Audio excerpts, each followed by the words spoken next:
Hi investors, welcome to SOIC. तो आज के इस बिजनेस एनालिसिस में हम लोग एक ऐसी कंपनी की बात करेंगे जो 1980s में एशियन पेंट्स का एक सेपरेट यूनिट होता था एंड 1980s के बाद ये कंपनी एक्चुअली जो पॉलीमर केमिस्ट्री है उसके अंदर काम कर रही है एंड 1980 से लेकर अब तक 2000s के बाद इस कंपनी के अंदर काफी ग्रोथ आई।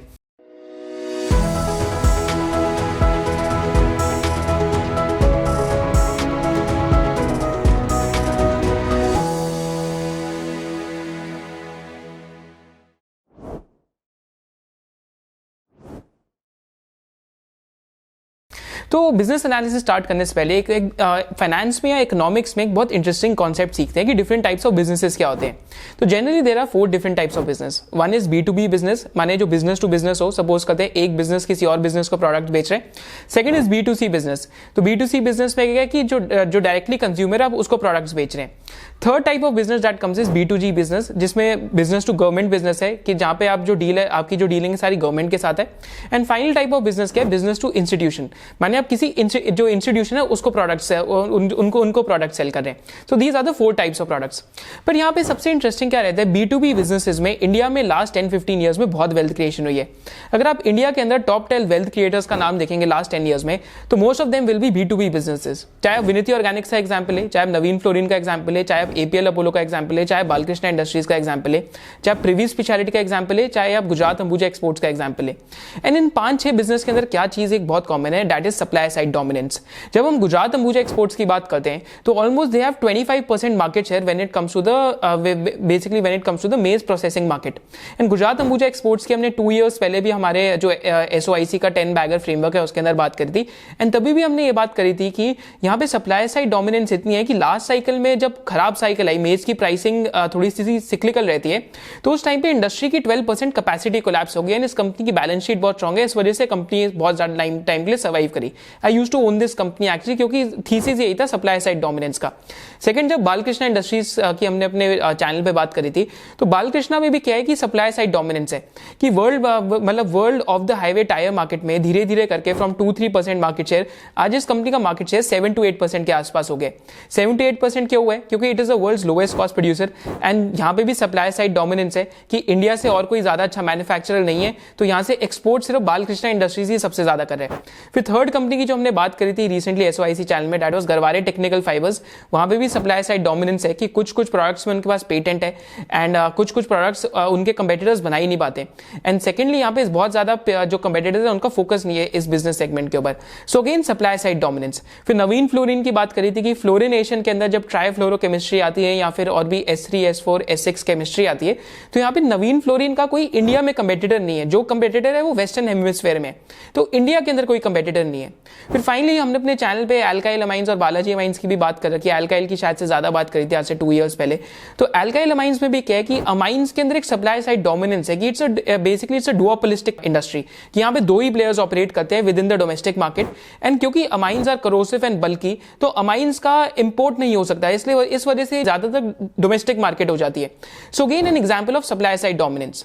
तो ये सप्लाई साइड डोमिनेंस का पॉइंट ऑफ व्यू यूज करके या पर्सपेक्टिव यूज करके B2B बिजनेसेस में आज हम एक और बिजनेस की बात करेंगे जिसका नाम है Apcotex. And supply side dominance he most of the times B2B businesses के अंदर वेल्थ क्रिएशन एक्सप्लेन करती है कि आपको कंपनीज का मार्केट शेयर देखना है, सप्लाई साइड डोमिनेंस जाननी है। एंड सेकेंडली आपको कंपनी के कंपेटिटर्स देखने हैं। जैसे अगर हम गुजरात अंबुजा की बात करते हैं तो उनके जो कंपेटिटर्स हैं, कुछ कंपेटिटर्स जैसे मेज प्रोसेसिंग सेगमेंट पे फोकस्ड नहीं है, इस टाइम पे वो जो फूड प्रोसेसिंग पार्क्स लगा रहे हैं। सेकेंडली कुछ कंपेटिटर्स ऐसे हैं लाइक जो कुछ MNC कंपनीज हैं जिनका capex cost is more than 2x of Gujarat Ambuja exports के capex cost. So again these are few examples of supply side dominance.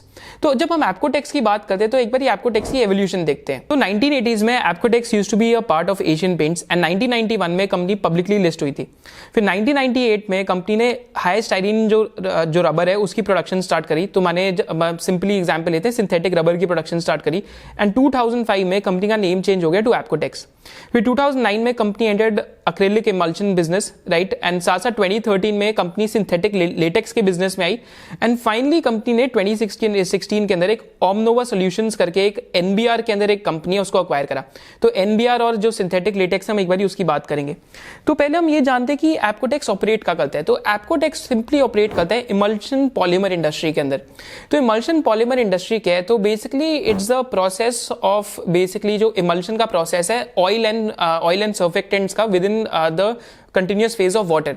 माने सिंपली इसको क्या समझना है कि ऑयल और जो सर्फेक्टेंट्स है उनको बाइंड करने का काम करना है इकट्ठे। तो इससे क्या होता है कि आप synthetic rubber and synthetic latex का जो प्रोडक्शन है आप वो कर सकते हैं।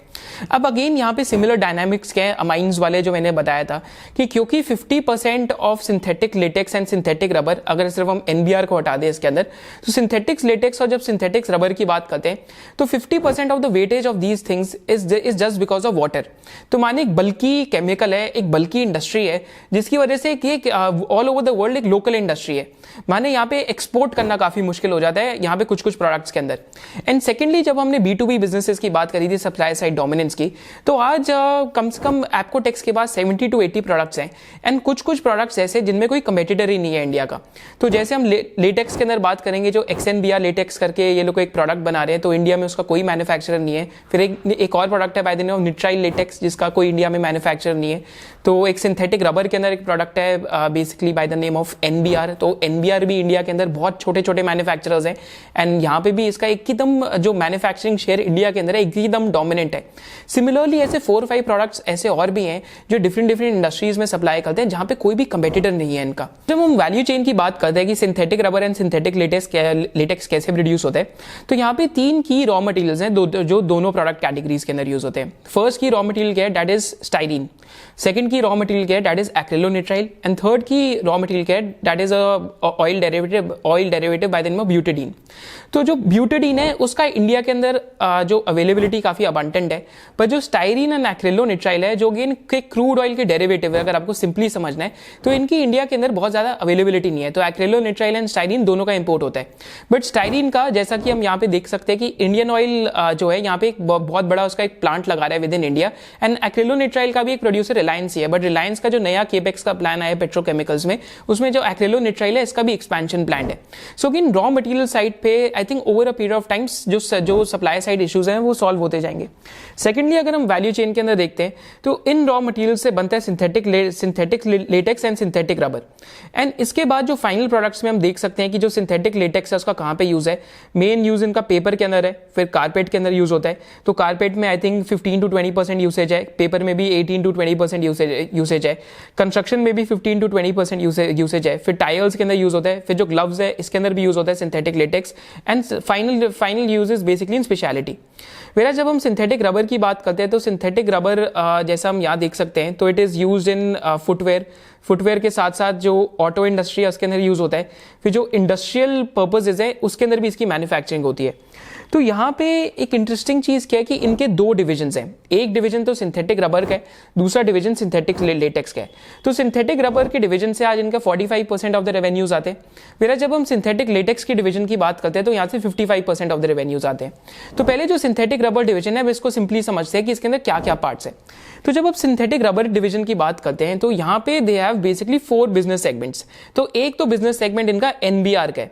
तो NBR बेसिकली आप ऐसा समझ सकते हैं जो निट्राइल रबर है that is basically use for industrial purposes and 30% usage NBR का ऑटोमोटिव में, माने जो आइस इंजन व्हीकल्स हैं, माने जो पेट्रोल या डीजल यूज करती है उनके अंदर है। फिर NBR पॉलीब्लेंड है, फिर हाई स्टाइरीन रबर है जो फुटवेयर के अंदर यूज होता है, पर यहाँ पे धीरे धीरे प्रोडक्शन कम होते जा रही है हाई स्टाइरीन रबर की इंडिया में। फिर साथ साथ NBR जो पाउडर है वो यूज होता है। तो यहाँ पे एक NBR की जब हम बात करते हैं डिवीजन की, तो NBR इनके पास बिजनेस 2016 के अंदर आया था। एंड 2016 के अंदर इनके पास NBR डिवीजन कैसे आया था, तो इन्होंने 2016 में कंपनी एक्वायर करी थी by the name of Omnova. And जब ये कंपनी एक्वायर करी थी, जस्ट लुक एट दिस कि ये एक इंटेलिजेंट कैपिटल एलोकेशन बारे में बताता है। तो इन्होंने ये कंपनी एक्वायर करी थी 36 करोड़ की। एंड इस कंपनी का जो प्लांट है उसका replacement value he 200 to 250 crore के आसपास का था। अब जब इन्होंने एक्वायर करी तो इसके पीछे कुछ रीजन थे। जब NBR का एक्विजिशन हुआ सिंथेटिक रबर के अंदर, क्या रीजन थे? फर्स्ट रीजन था कि इनका जो रॉ मटेरियल है दैट वाज कॉमन, कि आप एक्रिलोनिट्राइल, स्टाइरीन और ब्यूटेडीन यूज कर रहे हैं, तो अगर एक ही मेजर प्रोड्यूसर आके इतना सारा रॉ मटेरियल खरीदेगा सो अगेन एक डिस्काउंट मिलने लग जाता है, आपकी जो बार्गेनिंग पावर है बेटर होती है। सेकंड क्या रीजन था एक्विजिशन का, कि जब हम कैश कन्वर्जन साइकिल देखते हैं तो जब ओमनोवा की कैश अगर ओमनोवा की कैश कन्वर्जन साइकिल देखते हैं कि कितने दिनों में मेरा कैश कन्वर्ट हो जाता है, तो 120 टू 150 डेज के बीच में थी। मेरा जब हम एप्कोटेक्स का कैश कन्वर्जन साइकिल देखते हैं तो ऑलमोस्ट 53 डेज के बीच में था। एंड ये जब एक्विजिशन करी थी तो ओमनोवा सॉल्यूशंस की सेल ऑलमोस्ट 180 टू 200 करोड़ के आसपास की थी। बट नाउ जस्ट इमेजिन कि इस एक्विजिशन को करने के बाद माने ऑलमोस्ट जो ये 36 करोड़ की एक्विजिशन हुई, आज सिर्फ एनबीआर डिवीजन से इस कंपनी की 30% सेल आ रही होगी। तो अज्यूमिंग अगर 250 टू 300 करोड़ की सेल है एंड सिर्फ इस डिवीजन से इनका ईबिटा 40 टू 45 करोड़ का बन रहेगा। माने 36 करोड़ की एक्विजिशन पे आज आप 45 करोड़ टू 50 करोड़ का कामकाजी मुनाफा है ईबिटा कमा रहे हैं, which is nothing short of extraordinary. But NBR division के अपने ही चैलेंजेस है। क्या एक चैलेंज है कि एनबीआर डिवीजन आज इनकी सेल्स का 30% है, जिसमें से 30% comes from ice engine auto vehicles. तो धीरे धीरे करके जैसे जैसे इलेक्ट्रिक व्हीकल आ रही है आफ्टर 10-15 ईयर्स, शायद से ये बिजनेस इनका ग्रोथ बिजनेस नहीं रह जाएगा। बट 2016 के बाद एक्विजिशन के बाद तो आप यहाँ पे जैसे इनके फाइनेंशियल्स देख सकते हैं कि टॉप लाइन में कितना इंप्रूवमेंट हुआ 2016 से लेकर 2018-2019 तक, एंड ईबिटा के अंदर कितना इंप्रूवमेंट हुआ। तो इन्होंने टोटली इस कंपनी को टर्न अराउंड कर दिया था। अगर हम एप्कोटेक्स के कस्टमर्स देखते हैं सिंथेटिक रबर डिवीजन में, तो यहाँ पे they have customers like Paragon के साथ साथ फिर एक जो एमएटी ग्रुप करके भी इनका एक कस्टमर है, फिर पाकर करके भी इनका एक कस्टमर है, सिर्फ वंश इंडस्ट्रीज करके भी कस्टमर है, देन जो वैरॉक इंजीनियरिंग है एंड जितने भी ऑटो कंपनीज है, इनका जो निट्राइल रबर डिवीजन है इसके अंदर ये इनके कस्टमर्स हैं। एंड फाइनली वंश इंडस्ट्रीज करके when it comes to NBR polyblend, तो ये भी इनका एक कस्टमर है when it comes to the synthetic rubber industry. But just before we go forward, there are 5 crucial things about the SOIC membership. The first की thing is कि जितने भी पास्ट सेक्टोरल वेबिनार्स है, हमने अभी तक हॉस्पिटल सेक्टर कवर करा है, जिसमें हमने डिफरेंट जितने भी हॉस्पिटल्स लिस्टेड हैं, किम्स की बात करें, अगर नारायणा की बात करें, मैक्स की बात करें, पोलो की बात करें, उन सबकी बात करी थी। साथ साथ जो केमिकल इंडस्ट्री है उसका भी एनालिसिस है उसके अंदर, almost close to 15 to 20 such sectoral analysis are there. And जिस टाइम पे आप ये वीडियो देख रहे हैं, इस टाइम पे मोस्ट प्रॉब्ली जो फोरेंसिक एनालिसिस का वेबिनार है वो भी चल रहा है, जिसमें हमने 250 कंपनीज का एक डिटेल्ड अकाउंटिंग पैरामीटर स्कोर्स बनाए हैं कि एक रिटेल इन्वेस्टर को कैसे देखने चाहिए कि किसी कंपनी के अंदर कुछ खराबी हो रही है, अकाउंटिंग में कुछ अच्छा हो रहा है। तो हमने एक अकाउंटिंग स्कोर बनाया है जिसमें जो ग्रीन का मतलब है, ग्रीन डिनोट्स की accounting parameters are clean, red denotes की शायद से अकाउंटिंग रेड फ्लैग्स बहुत ज्यादा है, एंड येलो डिनोट्स की शायद से बीच वाला है कि कुछ कुछ अकाउंटिंग रेड फ्लैग्स हैं और कुछ कुछ नहीं भी है। एंड इसमें हमने साथ साथ ये भी सिखाया कि आपको प्रोबेबिलिस्टिकली कैसे सोचना चाहिए, because accounting when it comes to accounting it shades of grey area, कि आपको एक जो बिजनेसमैन है उसके पर्सपेक्टिव से कैसा सोचना चाहिए। So all the previous webinars and upcoming webinars are part of the SOIC membership. The second crucial thing about the SOIC membership is कि एसओआईसी मेंबरशिप ने हमने YouTube वैल्यूएशन कोर्स बनाया कि जितने भी कंपनीज का YouTube पे एनालिसिस हो रहा है, तो एसओआईसी मेंबरशिप में इनका एक सेपरेटली जो वैल्यूएशन के पैरामीटर्स हैं, एक्सेल शीट का जो मॉडलिंग है, वो एसओआईसी मेंबरशिप में इसकी कंक्लूडिंग वीडियो डलेगी। यहाँ तक जब हम एप्कोटेक्स की भी बात करें तो इस कंपनी का भी जो वैल्यूएशन है that will be a part of the SOIC membership. Third की thing of the SOIC membership कि हमने एसओआईसी कम्युनिटी फोरम लॉन्च करा है, जिसमें आप डिफरेंट जो एसओआईसी ट्राइब मेंबर्स हैं, जैसे कुछ एसओआईसी ट्राइब मेंबर्स स्वीडन से हैं, कुछ एसओआईसी ट्राइब मेंबर्स मुंबई से हैं, तो आप एक दूसरे के साथ इंटरैक्ट करके आइडियाज डिस्कस करते हैं, जो आइडियाज है उनको डिस्कस कर सकते हैं, एंड आपको कोई भी अगर डाउट हो तो आप एसओआईसी कम्युनिटी फोरम के ऊपर पूछ सकते हैं। Fourth thing about the SOIC membership is the SOIC Telegram group, जिसके अंदर हम डिफरेंट लर्निंग्स या फिर डिफरेंट बिजनेस अपडेट्स बार बार पोस्ट करते रहते हैं। जैसे कभी भी किसी इंडस्ट्री स्ट्रक्चर के अंदर कोई शिफ्ट हुआ तो उस टाइम पे एसओआईसी जो टेलीग्राम ग्रुप है उसके अंदर उसका अपडेट आ जाता है। And final thing is the SOIC podcast, which again once every week we try to post SOIC podcast, जिसमें मेरी की लर्निंग्स हैं या कुछ बिजनेस में क्या अपडेट चल रहा है। जैसे अभी Q4 FY22 के रिजल्ट्स आ रहे हैं, तो जिस कंपनीज के भी रिजल्ट्स आएंगे तो उसमें हम एक एसओआईसी बिजनेस पॉडकास्ट जरूर पोस्ट करते हैं एसओआईसी टेलीग्राम ग्रुप में। All these things are a part of the SOIC membership and the link to register for SOIC membership is in the description below. Coming back to Apcotex, तो एप्कोटेक्स में एक बार अगर हम industry structure देखते हैं उसका, तो एप्कोटेक्स के कुछ इंटरनेशनल पीयर्स है, क्योंकि डोमेस्टिकली एनबीआर में ये ओनली मैन्युफैक्चरर है, ऑलमोस्ट 25 to 30% मार्केट शेयर है इनके पास, बाकी इंपोर्ट होता है। फिर और भी अगर हम जो डोमेस्टिकली अगर इनके और भी प्रोडक्ट्स देखते हैं, जैसे जो निट्राइल लेटेक्स है, तो उन्होंने कॉन कॉल में मेंशन करा था, इसमें they are basically they are the only manufacturers in India. फिर जो एक और प्रोडक्ट है vinyl pyridine latex, again they have only one competitor in India. And जो एक और प्रोडक्ट है by the name of SBL Latex, जिसमें again they are the monopoly manufacturer in India. तो ऑल ओवर द वर्ल्ड में ऐसी बहुत few industries हैं जहां पे सिर्फ कुछ ही डोमेस्टिक प्लेयर्स हो। पर अगर हम इंडस्ट्री स्ट्रक्चर देखते हैं इमल्शन पॉलीमर इंडस्ट्री का, तो यहाँ पे they have 4 major competitors all over the world. So largest competitor is one of the companies by the name of Synthomer, फिर एक ट्रिंसियो करके कंपनी है, फिर एक और company by the name of Celanese corp, and एक company by the name of Nantex. And इन companies का अगर हम रेवेन्यू देखते हैं as compare to Apcotex, just to compare size of opportunity, तो सिंथॉमर का जो रेवेन्यू है वो 23,000 करोड़ का है, ट्रिंसियो का जो रेवेन्यू है 40,000 करोड़ का है, एंड सेलेनीज का रेवेन्यू जो है 50,000 करोड़ का है, वेयरएज एप्कोटेक्स का जो रेवेन्यू 866 करोड़ के आसपास का है। So this gives you an idea on the size of opportunity when it comes to emulsion polymers. तो यहाँ पे कुछ ऐसे प्रोडक्ट्स हैं जो इस टाइम पे एप्कोटेक्स अभी भी नहीं बना रहा, बट करंट प्रोडक्ट्स के अंदर ही एप्कोटेक्स का कुछ क्लोज टू 14 to 15,000 करोड़ का अपॉर्चुनिटी साइज है। तो साइज ऑफ अपॉर्चुनिटी जब भी हम एक कंपनी को एनालाइज करते हैं तो एक साइज ऑफ अपॉर्चुनिटी जानना बहुत ज्यादा जरूरी हो जाता है। फिर अगर हम इनके प्रोडक्शन फैसिलिटीज देखते हैं तो कंपनी के 2 प्रोडक्शन फैसिलिटी है, एक प्रोडक्शन फैसिलिटी तलोजा में एंड सेकंड प्रोडक्शन फैसिलिटी इनकी वालिया में है। तो जो वालिया में प्रोडक्शन फैसिलिटी है, तो जब इन्होंने ओमनोवा का एक्विजिशन कर लिया उसके बाद आई, एंड वालिया का जो प्रोडक्शन फैसिलिटी है वहां पे 16,000 टन्स का इन्होंने ऑलमोस्ट एक्सपैंड करके 20,000 टन्स पर एनम का आज वहां पे जो NBR है उसका प्रोडक्शन होता है। वेराज जो इनका तालोजा में प्रोडक्शन फैसिलिटी है वहां पे close to 55,000 tons per annum का जो लेटेक्स है उसका प्रोडक्शन होता है, पर उन्होंने उसका रिसेंटली डी बॉटल नेकिंग करा है। जब हम केपेक्स प्लान्स की बात करेंगे तो 62,000 टन्स पर एनम का वहां पे इस टाइम पे जो आपका लेटेक्स है उसका प्रोडक्शन हो रहा है। फिर वहां पे एक और ये मल्टीपर्पज प्लांट भी लगा रहे हैं, उसकी भी हम बात करेंगे। एंड ऑलमोस्ट यहाँ पे इनका close to 7,000 tons per annum का जो हाई स्टाइलिन रबर है या जो HSR रबर है उसका यहाँ पे प्रोडक्शन हो रहा है। बट HSR का इस टाइम पे let me tell you in advance की this product is becoming obsolete, तो they are looking more and more for export markets. तो सिंथेटिक रबर का सेगमेंट कंप्लीट करने से पहले मैं आपको एक इंटरेस्टिंग चीज बताता हूं कि LG Chem करके which is again one of the largest manufacturers of NBR in the world, तो LG Chem ने 2021 में अनाउंस कर दिया कि हम लोग अपना इस कैपेसिटी को परमानेंटली शट डाउन कर देंगे NBR का। एंड LG Chem का डोमेस्टिक इंडिया के अंदर 8 to 10% का मार्केट शेयर है। So again there is opportunity कि अगर ये एक मार्केट वैक्यूम क्रिएट होता है, क्योंकि इनका जो शटडाउन प्लान है it is by the end of this year, so again this market vacuum being created can lead to opportunities for Apcotex when it comes to synthetic rubber. तो ये तो synthetic rubber का पूरा डिवीजन हो गया। अब हम बात करते हैं सिंथेटिक जो दूसरा डिवीजन है सिंथेटिक लेटेक्स का।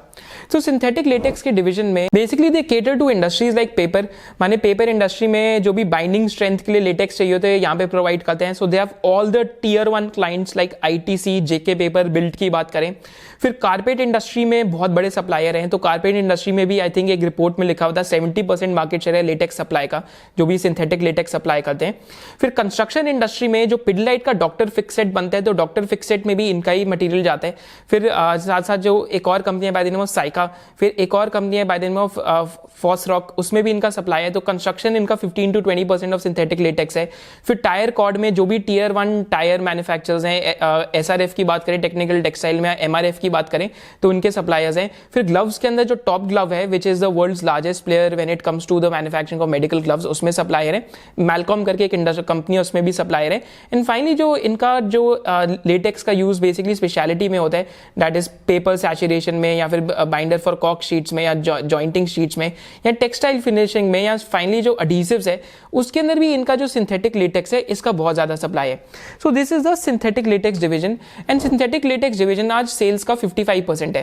पर जो सिंथेटिक लेटेक्स डिवीजन है यहाँ पे एक बहुत इंटरेस्टिंग चीज कर रहे हैं कि इन्होंने रिसेंटली अब यहाँ पे केपेक्स प्लान्स में इन्होंने रिसेंटली XNBR लेटेक्स करके एक प्रोडक्ट है जो मेडिकल ग्लव्स के अंदर यूज होता है।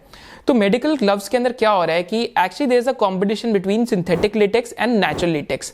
तो वैसे जैसे ही similarly synthetic rubber and natural rubber के बीच में है कि सिंथेटिक रबर का धीरे धीरे मार्केट शेयर बढ़ रहा है, similarly synthetic latex is taking away market share from natural latex when it comes to medical gloves. ऐसा क्यों हो रहा है? क्योंकि मेडिकल ग्लव्स के अंदर अगर आप नेचुरल लेटेक्स यूज करते हैं जो ट्री प्लांटेशन से आता है, तो कुछ कुछ पेशेंट्स को प्रोटीन एलर्जी हो जाती है। एंड प्रोटीन एलर्जी की वजह से उनको एक रिएक्शन हो जाता है पूरा का पूरा एलर्जी की वजह से। तो जो भी वर्ल्ड वर्ल्ड के लार्जेस्ट मैन्युफैक्चरर्स हैं इस टाइम पे। ऑलमोस्ट 69% जो मैन्युफैक्चरिंग ऑफ मेडिकल ग्लव्स है मलेशिया में होती है। जो भी लार्जेस्ट मैन्युफैक्चरर हैं धीरे धीरे वो सिंथेटिक लेटेक्स की तरफ अपना जो प्रोडक्शन कैपेसिटी है शिफ्ट करते जा रहे हैं। तो टॉप ग्लव्स करके it is one of the world's largest manufacturer. And Top Gloves के अलावा भी यहाँ पे क्लोज टू 4 to 5 जो बेसिकली जो डोमेस्टिक मैन्युफैक्चरर्स हैं या जो मलेशियन मैन्युफैक्चरर्स हैं, समथिंग लाइक एक और company by the name of Kossan, एक और company by the name of Hartalega. So all these companies are expanding their capacities when it comes to medical gloves. And 70% Malaysia में, 12% production Thailand में होता है, 10% production China के अंदर होता है एंड 2% प्रोडक्शन इंडोनेशिया के अंदर होता है। एंड जब हम इस प्रोडक्ट की बात करते हैं, सो again this will be one of the only companies, माने इंडिया में एक्सएनबीआर लेटेक्स कोई भी कंपनी नहीं बना रही। तो एक्सएनबीआर लेटेक्स आपको इतना इन डेप्थ समझाने का मतलब क्या बनता है, क्योंकि एक्सएनबीआर लेटेक्स ही इनका next leg of the growth journey है कि यहाँ पे ग्रोथ कैसे आएगी। एफडीए ने 2016 के अंदर जो पाउडर्ड ग्लव्स हैं बेसिकली जो नेचुरल लेटेक्स से बनते हैं तो उनको बैन भी कर दिया था, बिकॉज अगेन जो प्रोटीन एलर्जीज होती है तो उसको ये कॉज करते हैं पेशेंट्स के अंदर, which can become life threatening. So this is why the usage of synthetic latex is increasing. तो जब हम एक्सएनबीआर लेटेक्स की बात करते हैं जो एप्कोटेक सप्लाई करता है, तो it is again an oligopolistic industry globally. अगर हम मार्केट साइज ऑफ अपॉर्चुनिटी देखते हैं एक्सएनबीआर लेटेक्स में, तो currently 7 lakh ton per annum का इस प्रोडक्ट का मार्केट साइज है, which is equivalent to almost close to 9,000 crore, $1.3 billion to $1.4 billion का मार्केट है, जिसमें से अभी सिंथॉमर का I think dominant market share है। बट जो एप्कोटेक्स की बात करते हैं तो इनका भी जो मेजर कस्टमर्स है उनसे अप्रूवल आ चुका है। तो यहाँ पे हम 3 चीजों की बात करेंगे, एंट्री बैरियर्स की, फिर बात हम करेंगे थीसिस की, then finally antithesis pointers की। तो पहला इस इंडस्ट्री के अंदर एंट्री बैरियर क्या है, कि सबसे बड़ा एंट्री बैरियर क्या हो जाता है कि यहाँ पे एक हैंडलिंग ऑफ बेसिकली जो हजार्डियस केमिकल्स है, माने अक्रेलोनिट्राइल, ब्यूटाडीन एंड साथ साथ जब हम स्टाइरीन की बात करें, so all these are corrosive chemicals, तो इनकी हैंडलिंग के अंदर एक एंट्री बैरियर हो जाता है। सेकंड की एंट्री बैरियर क्या है कि all the plants are automated, बिना ऑटोमेशन के आप इन प्लांट्स को स्केल ही नहीं कर सकते। सो again this ends up becoming a quasi entry barrier. तो यहाँ पे क्या होता है कि जब एपीएल, अपोलो, गरवारे इन सब की बात करते हैं, गुजरात अंबुजा की बात करते हैं, सिमिलरली एप्कोटेक्स में भी यही है कि this is like small moats which creates a large picture moat, माने स्मॉल पजल्स है, जब उनको ज्वाइन करेंगे तो फिर फाइनल जो कंप्लीशन ऑफ पजल होगी that will be a big sized moat. Third की एंट्री बैरियर का सोर्स क्या है यहाँ पे कि जो कस्टमर्स हैं these are critical application products for them. माने अगर हम बात करते हैं टायर कॉर्ड की, अगर टायर कॉर्ड के अंदर लेटेक्स यूज हो रहा है, लेटेक्स ही फेल हो गया तो आपका जो टायर कॉर्ड है वही फेल हो जाएगा। कंस्ट्रक्शन केमिकल, अगर हम डॉक्टर फिक्सेट की बात करते हैं कि अगर डॉक्टर फिक्सेट में लेटेक्स यूज हो रहा है, लेटेक्स पुअर क्वालिटी का यूज हो गया तो आपका chemical product he at the end of the day fail हो जाएगा। सो अगेन यहाँ पे क्रिटिकल एप्लीकेशन प्रोडक्ट है, तो इजिली यहाँ पे कस्टमर टूटता नहीं है वंस इन, तो एक कस्टमर स्टिकीनेस है। फोर्थ की सोर्स ऑफ एंट्री बैरियर क्या आता है, that is of technical know how, कि ऑल ओवर द वर्ल्ड जो इमल्सिफायर लाइक पॉलीमर्स है, इनकी जो टेक्निकल नो हाउ है बहुत फ्यू कंपनीज के पास है। इस वजह से डोमेस्टिकली जहाँ पे अगर हम इंडिया में भी देखते हैं तो डोमेस्टिकली इतने ज्यादा कंपेटिटर्स नहीं है। So this is the fourth की एंट्री बैरियर। एंड फाइनल की एंट्री बैरियर यहाँ पे क्या रहता है, जो अमाइंस के अंदर है कि nearly 40 to 50% of the products में, बिकॉज मतलब सिंथेटिक रबर या सिंथेटिक लेटेक्स में 50% वेट तो वाटर का ही होता है, so these are bulky products, तो इनको ट्रांसपोर्ट करना मुश्किल हो जाता है, तो they end up becoming a domestic industry. So these are small sources of entry barriers. And final source of entry barrier क्या है कि आज जो इस कंपनी की बैलेंस शीट है, जो भी स्मॉलर प्लेयर्स हैं इस इंडस्ट्री के अंदर, they can't just afford to compete with Apcotex. इस वजह से एप्कोटेक्स की management keeps talking about basically acquiring some of the companies or acquiring companies for different products. So these are some of the key entry barrier when it comes to the business of Apcotex. तो अब हम यहाँ पे growth triggers की बात करते हैं कि ग्रोथ ट्रिगर्स क्या है, क्योंकि बिना ग्रोथ के तो कोई कंपनी का वैल्यूएशन ही नहीं है। तो पहले यहाँ पे ग्रोथ ट्रिगर क्या आता है कि रिसेंटली इस कंपनी ने ब्राउनफील्ड केपेक्सेस अनाउंस करे हैं 180 to 200 करोड़ के। तो ये जो केपेक्स है कहाँ पे अनाउंस हुआ है, तो तलोजा में एक मल्टीपर्पज प्लांट लगा रहे हैं लेटेक्स का। मल्टीपर्पज प्लांट का मतलब क्या है कि आप different types of latex manufacture कर सकते हैं, और ये 10,000 टन पर एनम का प्लांट है जो यहाँ पे लगा रहे हैं तलोजा के अंदर। सेकंड प्लांट है जो इनका वालिया में लग रहा है, that is for 50,000 ton per annum का जो एक्सएनबीआर लेटेक्स है। तो जो 10,000 टन पर एनम का लेटेक्स का प्लांट है, इसमें XNBR लेटेक्स भी हो सकते हैं, डिपेंडिंग अपॉन द डिमांड ये कुछ भी मैन्युफैक्चर कर सकते हैं। एंड जो यहाँ पे इनका प्लांट है वालिया के अंदर, that is for purely XNBR latex, तो एक पूरा का पूरा सप्लाई डेडिकेटेड है। एंड यहाँ पे एक इंटरेस्टिंग चीज क्या है कि 115 एकर्स का लैंड है जिसमें से 20% यूटिलाइज था, तो रिमेनिंग अब पूरा केपेक्स ही ब्राउन फील्ड है, तलोजा में भी एंड वालिया में भी। तो व्हाट कैन हैपन कि this 180-200 crore capex can lead to 500 crore of top line, and this margin will be much more sustainable, क्योंकि XNBR की लेटेक्स की जो प्राइसिंग है that is much more sustainable when we compare to the synthetic rubber division. And secondly यहाँ पे क्या हो सकता है कि ऑपरेटिंग लेवरेज आ सकती है, क्योंकि इंप्लॉय कॉस्ट आपका बढ़ेगा नहीं, फिक्स कॉस्ट बेस आपका उतना ही रहेगा। तो आई थिंक कि एक ईबिटा मार्जिन का इंप्रूवमेंट यहां से हो सकता है। So again this capexes can act as trigger for improving. और क्या यहाँ पे केपेक्स लाइंड अप है, तो ये 500 करोड़ का टॉप लाइन इस केपेक्स से आ सकता है। उसके बाद डी बॉटल नेकिंग करनी है, तो 60,000 टन पर एनम से जो XNBR का कैपेसिटी है, अगर हम MPP और 50,000 टन को जोड़ दें तो 50% डी बॉटल नेकिंग से कैपेसिटी इनके एक बहुत छोटे केपेक्स पे बढ़ जाएगी। तो डी बॉटल नेकिंग में आपका highest form of ROC capex होता है, तो 60,000 टन पर एनम से 90,000 टन पर एनम की कैपेसिटी हो जाएगी XNBR लेटेक्स की, which will lead to a top line of almost 400 to 500 crore. तो आज बिजनेस का जो रन रेट है टॉप लाइन का 1000 करोड़ का है, जो उन्होंने 15% से डी बॉटल नेकिंग और भी करा था लास्ट 2 क्वार्टर्स में, तो टॉप लाइन और बढ़ गया। तो अगेन इन केपेक्सेस के पास ये ऑलमोस्ट क्लोज टू 2000 करोड़ का टॉप लाइन कर सकती है कंपनी। यहाँ पे थर्ड से जो सेकंड की ग्रोथ ट्रिगर क्या है कि पूरा अगर हम इस कंपनी का बोर्ड देखते हैं, तो माने अगर हम इस कंपनी का जो बोर्ड देखते हैं, कंपनी के बोर्ड में कौन कौन बैठता है मैनेजमेंट में, तो यू विल फाइंड क्या है कि जो मिस्टर अतुल सी चौकसी हैं वो बेसिकली इस कंपनी के चेयरमैन हैं, एंड उनके जो बेटे हैं दैट इज मिस्टर अभिराज चौकसी, is the MD of the company. फिर डॉक्टर एस एक और यहाँ पे बैठते हैं independent director by the name of doctor S Shivaram, and doctor S Shivaram को ऑलमोस्ट 5 डेकेड्स का R&D के अंदर एक्सपीरियंस है केमिकल्स के अंदर। फिर एक और यहाँ पे इंडिपेंडेंट डायरेक्टर है बेसिकली मिस्टर अमित चौकसी, भी यहाँ पे कंपनी में डायरेक्टर है। देन साथ साथ जो मिस्टर रविशंकर शर्मा है, he is also an executive director in the company, and he is also an chemical engineer. तो पूरा का पूरा बोर्ड ही आपका जो केमिकल इंजीनियर्स या टेक्नोक्रेट्स जिसको कहते हैं कि टेक्नोक्रेट से पूरा का पूरा जो बोर्ड है इनका इस टाइम पे भरा हुआ है। फिर यहाँ पे एक और क्या ग्रोथ ट्रिगर आ रहा है कि जब हमने NBR की बात करी, तो NBR में फर्स्ट टाइम इनको ऑर्डर्स रिफ्यूज करने पड़ रहे हैं। तो NBR में अगर LG Chem का कैपेसिटी शट डाउन हो जाता है, तो यहाँ पे भी ये कैपेसिटी डबल कर सकते हैं। तो अगेन FY 23 या 24 में ये जो लेग ऑफ केपेक्स है, यहाँ पे देल अनाउंस समथिंग, इनका environmental clearance I think most probably आ भी चुका है यहाँ पे। एंड एक और लेग ऑफ ग्रोथ क्या है यहाँ पे, क्योंकि इमल्शन पॉलीमर्स का साइज ऑफ अपॉर्चुनिटी इतना बड़ा है, so they can keep introducing new hard to manufacture products. So this is also one of the key growth drivers. Now finally coming to the antithesis pointer, तो first biggest antithesis pointer क्या है कि NBR में वैसे तो इनको EBITDA पर ton पे कभी चैलेंजेस नहीं हुए, माने पर टन कितना कामकाजी मुनाफा कमाते हैं ईबिटा मार्जिन के साथ भी बात करें। पर 2019-2020 में क्या हुआ कि चाइना ने एंटी डंपिंग ड्यूटी लगा दी थी NBR पे जो कोरिया से इंपोर्ट हो रहा था। तो क्योंकि चाइना ने एंटी डंपिंग ड्यूटी लगा दी, तो सारा का सारा जो डंपिंग ऑफ दोस केमिकल्स था एक्सेस प्रोडक्शन का इंडिया में हो गया, जिसकी वजह से इनका 2-3 क्वार्टर में जो मार्जिन था सिंगल डिजिट चला गया, जो एक टाइम पे 14-15% ईबिटा मार्जिन था। सो this is one of the key antithesis pointers. तो इन्होंने जो DTGR है उन पे भी अप्लाई करके एंटी डंपिंग ड्यूटी का राइट ले आए थे, पर मिनिस्ट्री ऑफ फाइनेंस ने उसको रेक्टिफाई नहीं करा। तो अगेन अभी कोर्ट केस चल रहा है, but most probably court cases में शायद से रेक्टिफाई नहीं हो पाता। But again pricing of NBR has come back to normal levels. तो आपको ये चीज देखनी पड़ेगी कि ये जो शैलो सिक्लिकलिटी का एलिमेंट है, क्या ये एक्चुअली में बहुत बड़ा रिस्क हो सकता है, नहीं हो सकता। तो आपको NBR की प्राइसिंग और NBR की सप्लाई आपको जरूर ट्रैक करनी पड़ेगी। सेकंड की एंटीथीसिस पॉइंटर क्या है कि इतना सारा केपेक्स हो रहा है एक छोटी कंपनी के लिए, तो क्या वो इतने सारे केपेक्स को अच्छे से कैपिटलाइज या कमर्शलाइज कर पाएंगे, क्योंकि केपेक्स करना तो ईजी है, बट केपेक्स की utilisation is also one more thing. तो कैसे इनकी केपेक्स की यूटिलाइजेशन रहती है, आपको वो भी एक बार चेक करनी पड़ेगी।